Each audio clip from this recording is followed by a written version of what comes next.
Viernes 9 de marzo. Va corriendo el tiempo. Y me siento muy contento porque tengo a Gregorio Salazar con nosotros, a Goyito, quien fue secretario general del Sindicato Nacional de Trabajadores de la Prensa durante 16 años, una cosa así. Piquito, sí, más o menos. Bastante tiempo. Y vivimos muchas cosas. Estábamos recordando, sentaditos los dos, tantos episodios que nos tocó, porque las organizaciones de periodistas antes, nosotros no nos dábamos cuenta. Nosotros las criticábamos mucho, pero no sabíamos que eran tan fuertes. Ahora que están debilísimas, es que uno se da cuenta que antes eran fuertes. Muy combativas. Sí. Y con unos postulados y unos principios a los cuales se apegaban. La defensa de la libertad de expresión. Por supuesto, sagrado. Porque ellos no dejó pasar episodios donde interviniera. Por mínimas cosas, frente a lo que hemos visto, ¿no? Y el sindicato, que nació en el 46, fue... En el año 46. Fue un baluarte en las luchas de los trabajadores en Venezuela. Yo me acuerdo que cuando Javier se convirtió el bono salario, ¿te acuerdas? Sí, cómo no, una demanda ganada a nivel de la Corte Suprema de Justicia. Sí, y era una clave. Bueno, pues al final de cuentas pasa el tiempo. Señor. Una de las cosas, porque tenemos a Goyo aquí, es porque hay un fenómeno, Goyo, para que nos metamos en el tema y después vamos a hablar de política. ¿Cómo no? Hay un fenómeno que se está dando, que fue advertido hace 20 años, cuando aparecieron las redes y todo esto, se dijo que venía la muerte de los periódicos. Pero todo el mundo, no, eso va a tardar mucho, además los medios nunca mueren porque siempre hay espacio. Sobre todo los periódicos los domingos, se decía, que eran de grande circulación y era imposible. Hace una semana fue el Oscar y todos pudimos ver dos películas relacionadas con el Washington Post. La de Liam Neeson, que él es Garganta Profunda, que fue el caso Watergate, y Post, que es el caso de Nixon contra el New York Times y el Washington Post a propósito de los papeles de Vietnam. Esa película narra cómo el periódico se enfrenta a Nixon y lo vence, lo hacen retroceder. Claro. Ese mismo Washington Post, que es una cátedra de la defensa de la libertad de expresión del mundo, hoy está a punto de quebrar. Debe más de 100 millones de dólares porque cambió el formato. Ahora las redes se han chupado mucho de los lectores de periódicos. Entonces no solo es el ahorro de papel, sino que la gente se mete en las redes, no tiene que pagar nada y puede informarse de lo que le dé la gana. Y hay portales y periodistas y de todo. Hay una nutrida fuente de información. Entonces los periódicos, bueno, y en Venezuela es peor porque aparte de la cosa de las redes está el tema del papel. Aquí no hay plata para el papel, pues. Y entonces el Impulso, el Nacional, el Universal, el Impulso cerró, que el carabobeño está... No, han migrado sí, del soporte de papel al digital. Pero han cerrado los periódicos de papel, sí, que eran la fortaleza. El Nacional en el año... Hasta el año 90, entraron los primeros gobiernos de Chávez, era un periodicazo, igual el Universal. Claro. Hoy son chiquiticos, el de papel, en las redes han conseguido fortaleza. Pero todo indica que vamos a una nueva realidad de los medios, donde los periódicos y las radios, fíjate, ocupan un papel muy chiquitico. Vienen otras realidades y otras cosas que de esas vamos a hablar, pero los periódicos van a ocupar un chiquitico por estas circunstancias que estamos hablando aquí en Venezuela. El problema, la caída de la radio es más fuerte que la de los periódicos, porque las radios pasaron a ser colonizadas por el gobierno. Entonces hay que decir radio Perola, radio Metralla, radio no sé qué cosa. Tú vas en el dial, sobre todo en el interior, y hay una cantidad de radios comunitarias y de estas clandestinas que son del gobierno. Sí. Y el 1 por 1 y otras condiciones han hecho que la radio, ni siquiera para escuchar música, porque la cosa es horrible, le quitaron la posibilidad de segmentar. Hay, como no, radios adultos jóvenes, adultos no sé qué cosa, radios jóvenes, pero ninguna se mete en política, por cierto. Tú ya las radios más importantes y el tema político lo tocan con pinza, porque el gobierno llama y friega. Hay intimidación. Métete en eso, anda, Goyo. No, es que hay que hacer un punto de distinción entre el fenómeno que tú señalabas, que es mundial, ese cambio tecnológico, ese paso, esa migración, ese arrinconamiento de los medios impresos por los medios digitales, en el caso de Venezuela. Y que en el caso de Venezuela, en donde por supuesto que ese proceso iba avanzando, se aceleró, ¿verdad? Y se profundizó por el socavamiento de la economía nacional. Un gobierno que es capaz de destruir a PDVSA ¿verdad?, es también capaz de no dejar ninguna industria en pie. Entonces, los medios de comunicación en Venezuela, que venían padeciendo los embates de la intentona de la hegemonía comunicacional, ¿verdad?, esa iniciativa del gobierno, ese objetivo, encontró su mejor aliado en el hundimiento de las bases económicas de estos diarios. ¿Por qué? Porque la economía es un circuito. Y si usted acaba con la producción, ¿verdad?, de la producción de bienes, y si no hay bienes que anunciar, y si no hay publicidad, entonces no hay fuente de ingresos para estos medios. Entonces, acá lo que estamos viendo es un proceso de destrucción de la industria de los medios impresos, al punto que una empresa, que era la que tenía, o tiene todavía la mejor infraestructura, la mejor dotación tecnológica, tenía las mejores condiciones de trabajo, como era la cadena Capriles, está en un estado de quiebra con sus periodistas trabajando en situaciones de unos salarios depauperados. No hayan que hacer, realmente, ¿no? Pues desdibujaron lo que era un periódico popular de las características de Últimas Noticias. Ya con la entrada del último director, que es conocido nuestro, Felipe Saldivia, es el tercer director que tiene en el nuevo periodo de ese grupo editorial, y hay un escandalazo adentro. Parece que se llevaron las bobinas de papel, se llevaron los vehículos, se llevaron las laptops. Es lo que se dice. Hay robo dentro de la gestión interna. Yo voy a decir, es increíble. En las narices del gobierno. Es decir, un medio que está controlado por el poderoso Ministerio de Comunicación e Información de Venezuela. Es decir, este gobierno es eficiente para perseguir a los opositores, a la dirigencia política, a la disidencia, y para controlar a esta gente que comete estos desmanes, no lo puede hacer. Se robaron las bobinas, todo lo que había ahí, pues. Exactamente. O sea, entonces, lo dicen la propia gente de este diario. Ahora, si vemos el caso del Universal, con unas ediciones, 3.000 y tantos ejemplares, puede ser que llegue hasta 7, el Nacional sobreviviendo, es decir, a fuerza de la solidaridad internacional. Entonces, esto ha sido un proceso, Kiko, muy largo, ¿verdad? Ha sido gradual, pero ha sido devastador. Y hay que recordar dónde comenzó este proceso, que no fue solamente contra los medios, fue también contra los periodistas. Así es. Y yo recuerdo... ¿Dónde ves tú la génesis de esto? Bueno, en el caso de los periodistas, que ha habido paralelo a de los medios, yo recuerdo unas palabras del presidente Chávez que dijo: los periodistas venezolanos necesitan una revolución ética. Que eso era decir, los periodistas venezolanos no cumplen cabalmente con su labor profesional, no respetan la verdad, no tienen ética. Es decir, no tienen, es decir, mienten. Estaban vendidos a las empresas. Exactamente, y de allí se saltó al digan la verdad, y de ahí se saltó a los golpes con los periódicos y a los escupitajos y a las persecuciones, hasta llegar a este momento, Kiko, casi 20 años después, donde los periodistas, los colegas reporteros, esos muchachos que están en la calle, reciben un trato despiadado de parte de funcionarios de la Guardia Nacional o de la Policía Nacional, que se sienten con una patente de corso para agredir, para patear, para desnudar, para robar inclusive a cualquiera que no esté con una franela roja o que sea adepto. O sea, quédate ahí, Goyo, quédate ahí, vamos a ir al corte y ya regresamos para hablar sobre esta situación de los medios en Venezuela.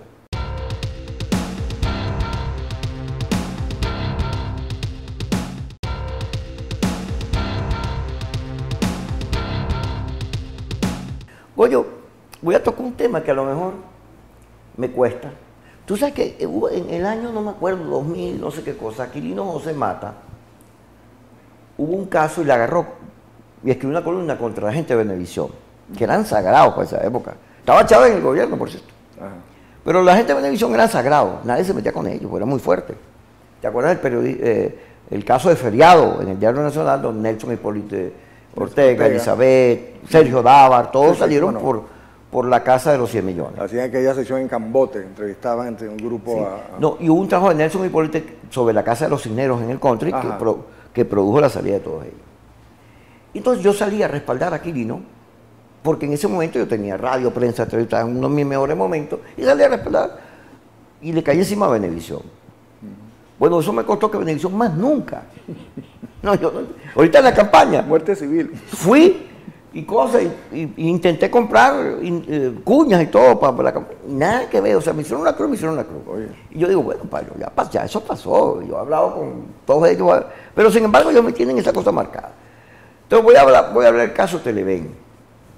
El gobierno intentó comprar Televen y le dieron una plata a los cameros como parte de la negociación, pero eso se cayó. La negociación se cayó. Pero la plata no la devolvieron. No la devolvieron. Y entonces Televen, sus dueños no están aquí.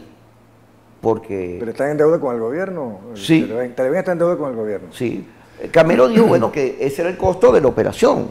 O sea, Okay, como unas él, arras. que él no era el culpable de eso y no devolvió los reales, porque bueno, eso era parte, cuando tú haces una negociación de tipo y no cumple, yo me quedo con la plata. Unas arras. Porque eso es el costo de todo esto, ¿no? Pero lo cierto es que eso no apareció. Y Televen, digamos, que ha tenido mucha bravura en sus posiciones, o sea, ha sido defensor de la libertad de expresión, se encuentra hoy en una situación en la cual está dirigido a control remoto, ¿no? Desde afuera. Y cuando tú revisas todos los demás medios, sobre todo los audiovisuales, Sí. te vas a dar cuenta el poco espacio que tiene la política en ellos. Casi que nulo. Revísalo bien para que tú veas. En los noticieros es donde más se nota. Hay una inhibición, pero hay también una figuración bastante desbalanceada a favor del sector oficialista. O sea, hay canales que dan cabida en los espacios de opinión, ¿verdad? A la crítica, y en el caso concreto de Globovisión hay algunos programas que permiten un tipo de invitado crítico. Pero los llaman, cuando los medios se pasan los llaman. Mira, ¡epa! Sí, el caso de Alba Cecilia. Alba Cecilia. Pero es en el noticiero en que donde más se nota ese desbalance, porque inclusive, además de que la figuración de los voceros oficialistas es mayoritaria, además, ya por iniciativa del medio o porque se pliega a la señal del canal oficial, entonces toman las grabaciones de programas que se han hecho en esos canales. Entonces es apabullante esta cosa. Hay evidentemente una intimidación, o sea, el venezolano, si no fuera por las redes no se enteraría de muchas cosas, pero las redes tienen sus peligros. Vamos a hablar de eso. Muchos peligros. Pero vamos a seguir con los medios. Fíjate, volvamos a ver el fenómeno radio. Pues ya tocamos un poco los periódicos, vamos al fenómeno radio. Las radios, ¿te acuerdas? Era muy común que los bancos compraran medios para defenderse. Orlando Castro tenía unas cuantas emisoras. Cuando cayeron las radios, cayeron los bancos en el episodio aquel de Fogade, que ocurrió varias veces, uno con Caldera y a Chávez también le pasó. Cayeron los bancos y las propiedades, los cuadros, todo eso. Pasaron al Estado. Al Estado, entre ellos las acciones de Globovisión. Fíjate, en estos días Patricia Poleo decía que yo le había pedido crédito, plata, Capriles en un programa delante de todo el mundo, como si yo fuera un ladrón. Yo no le pedí crédito, sino que era el episodio de que Mario Silva, en el canal oficial, dijo que él iba a ser el director de Globovisión, porque el gobierno tenía unas acciones y estaban presionando al Banco Federal y a Beceranes para que le comprara la parte a Guillermo Zuluaga. ¿Tú te acuerdas? Claro. Que eso terminó en la salida de Rabel. Claro. ¿Te acuerdas? Claro, todo ese episodio. Ella obvia el episodio porque yo estábamos discutiendo con Capriles, así en el negro, toda esa situación. Y yo, que siempre he sido un loco, conocido, le pregunto, bueno, Capriles, danos un crédito para montar una televisora, danos una concesión para montar una televisora, que era el caso de Globovisión. Pues nosotros estamos diciendo que cualquier cosa que si él ganaba, Globovisión nos las entregara a los trabajadores. Entonces, pero yo le digo, me da a mí, echando broma. Y él dice, no, a los trabajadores, le daríamos Globovisión a los trabajadores. Eso lo dice ahí. Pero él agarró eso y dijo, no, este desgraciado, viéndole plata. Y vamos a meternos en lo de las redes. Fíjate, Patricia Poleo no dice una sola verdad, nada. Ella lo que hace es atacar a la oposición permanentemente. Pero no hay nada que ella diga que esté justificable. Y además, como está en Miami, tú no puedes meterle ni demandas, ni nada, ni cosas. Y luego, es difícil en Miami enterarse de cosas que aquí cuestan enterarse. Que aquí la cosa informativa, el gobierno teje un manto de protección para que nadie se entere de nada. Y el que saca algo lo meten preso, tiene que irse corriendo, como el caso de Armando Info. Ajá. Pero el problema de las redes es que las redes, yo lo vengo diciendo, los investigadores de comunicación han descubierto que las redes no dan la verdad, dan pedazos de ella, porque en las redes se segmenta todavía más la comunicación. Es decir, los que son radicales solo ven a María Corina, Diego Arias, Franceschi, los que son moderados, Carlos Raúl Hernández, Kiko, el otro, y los que son de Primera Justicia, porque las redes agrupan según la necesidad. Cuando tú te metes en Facebook, metes tus amigos, y los amigos son porque compartiste una vida, el colegio, etcétera. Entonces, la gente solo ve lo que le interesa, pero la verdad no es lo que a mí me interesa, la verdad es el otro, la interacción que hay en la realidad. Y han generado este fenómeno en Venezuela, donde la gente no ve la realidad, solo ve el pedacito que le interesa. Y como las redes están llenas de mucha basura y laboratorio, vemos cómo en las redes el gobierno goza un pullero dividiendo la oposición. Por supuesto. Hay gente que se dedica solo a hablar mal de la oposición. Sí, es un medio totalmente desprofesionalizado. Eso es verdad. Entonces, donde cualquiera mete la mano, Dice donde lo que quiere. aquello va a ser intermediario, muchas veces te llegan las cosas, no sabes ni quién te la envía. Y el que la envía no sabe ni de dónde viene, dónde se originó, en qué laboratorio se hizo, con qué intención. A veces hay una información que tiene 5 puntos que parecen favorables a la oposición, por poner un ejemplo, y hay uno que es la matriz de opinión que interesa en ese momento, y el lector opositor se deja llevar por su radicalismo y no se da cuenta de que ahí va un veneno, ¿no? Va un caramelito emponzoñado en esa información. Entonces es bien riesgoso.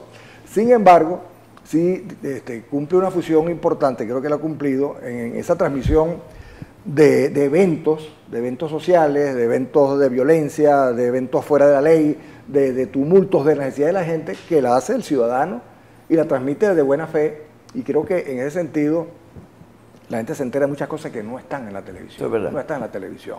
Entonces tenemos un aparato comunicacional, yo diría, sin exagerar, desnaturalizado en un altísimo porcentaje.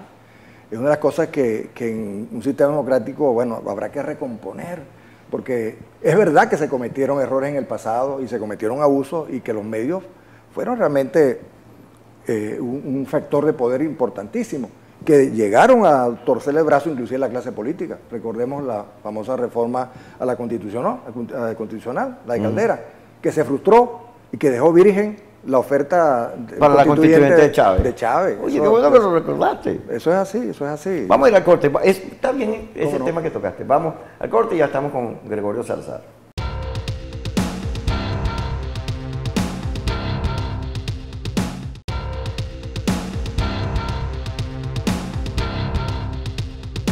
Recordaba Goyo ahorita un episodio de la política venezolana interesante.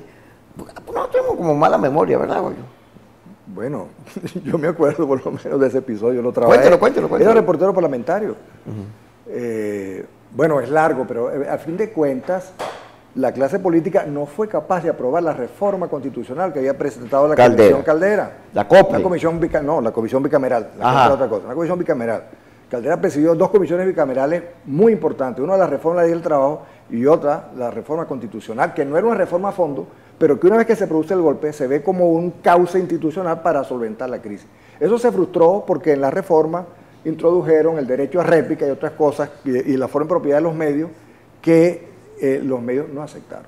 El bloque de prensa no aceptó, la televisión no aceptó, y hubo una campaña desmesurada, desorbitada, que frustró esa reforma. Esa es una de las grandes equivocaciones. Ahora, pero hay un aspecto que es importante, que te decía al principio. La industria de los medios de comunicación en Venezuela está out. ¿Por qué la familia Capriles vende un patrimonio de más de 70 años? ¿Por qué Andrés Mata vende lo que significó el Universal, lo que era un emporio económico, el periódico de mayor recepción de inversión publicitaria? Porque se percataron tempranamente de que esto no iba a resistir. Eso no iba a aguantar. Fíjate que Cisnero, que siempre estaba en la lista de los hombres de más dinero en el mundo, ahora no aparece. No aparece. Y hay varias noticias, porque Venevisión, que producía mucho dinero, ya no lo produce, producto de esta situación económica. Ahora, yo creo que en el pasado, tú recordaste ese pasado de nuestros gremios, es un pasado glorioso, un pasado digno, un pasado de lucha, de convicciones democráticas, ¿no? Y lastimosamente toda esta crisis ha afectado el funcionamiento de nuestros gremios, del colegio, del sindicato. Pero yo creo que Primero, bueno, hay que hacer un esfuerzo enorme por recordar ese pasado, por recordar esos postulados, esos principios que tiene nuestra profesión. Y el primero de ellos, Kiko, la búsqueda de la verdad. Así es. Tú sabes que, oye, qué bien. Yo he venido diciendo en la campaña electoral y en este programa, en todos lados, que hay que decir la verdad. Que los periodistas tenemos un compromiso con la verdad. Pero aquí, sobre todo en el espacio político, no se dice la verdad. Se le dice a la gente lo que quiere oír, pero no la verdad. Se actúa con mucho temor. Porque yo creo que la audiencia, el público, digamos, político venezolano, el que está interesado a veces, primero es muy pasional, muy emotivo, y además se ha dejado llevar por esa elementalización del discurso político. Eso que hizo Chávez, ¿no? Ese blanco y negro, esa realidad sin matices, esa realidad donde es una cosa o es otra, y donde lo que no se quiere hay que destruirlo. Pero, o sea, me parece que es una insensatez en donde todavía se sigue incurriendo, a pesar de que este país, Kiko, está realmente en un sálvese quien puede. Este país está destruido de manera profunda desde su cimiento. Y te decía al principio, un gobierno que fue capaz de destruir a la industria petrolera nacional, ¿verdad? O sea, ¿qué es lo que no se lleva por delante? O sea, ¿qué es lo que no puede, con qué es lo que no puede acabar? Una industria petrolera que además, sin cuyos ingresos, este país es un cuerpo exangüe y el resto de la economía nacional. ¿Qué le pasaría? Vamos a meternos en la política un ratico, Goyo. A Venezuela, si le aplican los gringos las sanciones petroleras. No, al país terminamos de colapsar. O sea, se acelera el colapso, porque vamos efectivamente a hacer un colapso. O sea, vamos a hacer un colapso. ¿Y cómo ves a la oposición ahorita en este cuadro? Bueno, ha tenido una semana de oxígeno. Yo creo que los dos eventos que se hicieron esta semana fueron importantes en el rescate de la esperanza, de como dice la consigna, de no rendirse. Eso es muy importante. Creo que el acto del aula magna, bueno, la presencia sobre todo de dirigentes gremiales y sindicales, el respeto que guarda la gente por dos instituciones fundamentales que son la universidad y la iglesia. Y eso se percibe en la forma como aplauden, como aclaman a esos representantes. Fíjate que Virtuoso dijo ayer, esto no es para llamar al abstencionismo. No es un movimiento abstencionista. Esto no es para eso. Muy y se han cuidado mucho de no caer en la polémica, porque esa es la polémica que divide. Claro. Entonces, bueno, en principio, ¿qué va a pasar? La oposición va a volver a la calle. Va a volver a visibilizar esta crisis tremenda, este hecatombe por la que está pasando el país, y ya se verá qué va a ocurrir en el corto plazo. No lo sé, realmente, pero sí creo que se necesita el apoyo internacional, de esas medidas, de esa crítica, de ese cuestionamiento. Hay un detalle que a mí me preocupa, Kiko, por cierto. Fíjate, hay dos candidatos, uno en Colombia y otro en México, que López Obrador y Gustavo Petro. Entonces, para esta gente de acá, la articulación con esas dos candidaturas es clave. Es clave. Es decir, un gobierno, un régimen que está en un aislamiento continental y mundial, es decir, que ganen dos representantes de una izquierda, aunque aparentemente sea moderada, pero que a los cuales que tienen aquiescencia con ellos, es muy importante. Entonces, imagínate, ahí no van a dejar de meter la mano de una u otra manera, porque increíblemente, gente que carga al hombro el escaparate de esta izquierda de acá, entre comillas, todavía tiene cierta penetración en la sociedad. Entonces, graves cosas deben estar pasando en el seno de esas sociedades cuando gente como estos candidatos tienen alguna figuración. Dígame, López Obrador, que durante dos procesos electorales ha declarado que lo robaron y se va para el Zócalo y ahí se queda. Cada vez que él dice que lo robaron, que le hicieron fraude, ya la gente se acostumbró y lo dejan ahí. Sí, con sus toldos y sus cosas. Con sus toldos. Me imagino que esta vez le pasará igual. Su fritanga, sí, efectivamente. Entonces, bueno, Kiko, mira, yo te digo, aprovecho esta oportunidad para manifestar mi profunda preocupación por el rumbo que lleva el país. Yo ayer decía, Goyo, fíjate, en estos años yo he estado al lado de Capriles en su campaña, pero en la calle, con bombas lacrimógenas al lado, corriendo, haciendo manifestaciones con Henry Ramos, con Leopoldo, con Liliana, con Gerardo, aquí todos hemos estado peleando. Pero ahora resulta que hay un sector que acusa al otro de traidor. Me decía Felipe en estos días, y Belli se puso un texto, un Twitter, diciendo que el que vaya a votar es un traidor. Pero ella sabe que Felipe Mujica, que es su amigo, y yo que fui su marido, somos de tendencia de ir a votar. O sea, nosotros somos unos traidores. O sea, y Belli se considera que nosotros no tenemos principio. Y eso pasa con esta polémica. O sea, los que van a votar, los que creen en el voto, son traidores. Y entonces los otros que quieren tumbar el gobierno por otras vías no democráticas, ¿qué son? No, mira. O sea, ¿para qué sirve esa polémica? ¿Y hasta dónde nos hiere eso?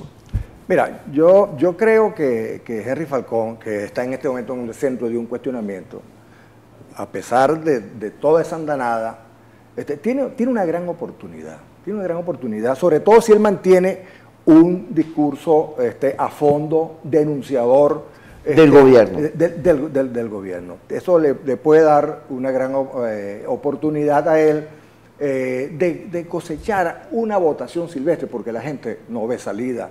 Y la gente, si le presentan las elecciones por delante, se va a sentir inclinada a expresar su protesta, su molestia, su indignación contra ese gobierno. Es una vía de lucha que escogió Falcón. Es respetable. Pero ¿Tú te recuerdas por qué Falcón salió del chavismo? Sí, claro. Por una controversia sobre unas instalaciones de Polar en el Internet. Entonces yo digo, bueno, entonces yo digo, mira, el simple hecho de que Falcón haya sido chavista, por eso es execrable. Y no se recuerda por qué rompió con el chavismo. Eso no hay que ponerlo. Es decir, ahora, te digo, te lo estoy diciendo, yo no tengo ninguna relación con Falcón, ni soy proclive a su candidatura, pero me parece que realmente es una insensatez ubicar el debate en los términos que se está colocando, ¿entiendes? Es más, hay una cosa que yo me pregunto, ¿qué va a pasar en Venezuela si Falcón arranca con una desventaja de 3, 4, 5, 7 votos, o si llega al final de la última semana de elecciones con posibilidades? Va a cosechar un montón de votos silvestres, espontáneos, que van a ir a encajarle una derrota a este gobierno. Eso se puede presenciar. ¿Ves eso posible? Mira, bueno, las encuestas dicen que es posible. Gil Yepes decía que es posible. Por supuesto, lo que sí creo también, ¿verdad?, es que esta tramoya que han montado de entregar el poder 8 meses después, se dedicaría esta gente a sofocar, a tumbarle toda la base de apoyo popular. Claro, pero una vez que tú le ganas, le clavas el... Yo no veo muy bien la cosa, porque a mí me preocupa, fíjate, ya nos queda poquito tiempo, oye, que yo no veo una victoria clara de Falcón, no la veo, pero tampoco veo los otros, los que están en la abstención, yo no veo por ahí nada, yo no veo ahí militares alzándose, una invasión extranjera, yo no veo nada ahí. Yo creo que estamos en un momento complejísimo. Es un momento donde puede... Mira, esta es una crisis sin precedentes y puede tener una salida sin precedentes. Es verdad. Porque hay una cosa, Kiko, mira, estamos en un país sin sentido, donde todo perdió sentido. No tiene sentido estudiar, no tiene sentido trabajar, no tiene sentido invertir, no tiene sentido producir, no se puede completar la cadena de producción de la... Entonces, ¿qué vamos a hacer? ¿Vamos a quedarnos en la casa viendo la cara? Todo. Yo creo que, mira, yo respeto el camino que escogió Falcón, y lo que va a ocurrir depende de cómo se comporte él, porque hay un gran descontento popular que él puede cosechar, ¿verdad? Claro, por supuesto, tiene que ser inteligente, y no puede entrar su problema no es entrar en una confrontación con los otros factores opositores. Ahora, yo digo también lo siguiente, los dirigentes de oposición, unos que están en el exterior, otros que están acá, llamando permanentemente la atención, no pueden quedarse en eso. Tienen que decirle, bueno, ¿qué es lo que ¿Dónde van? Claro. ¿Dónde vamos? Esa es la situación. Gracias, Goyo, por estar con nosotros. Gracias a todos ustedes. El lunes estaremos con su Kikosis.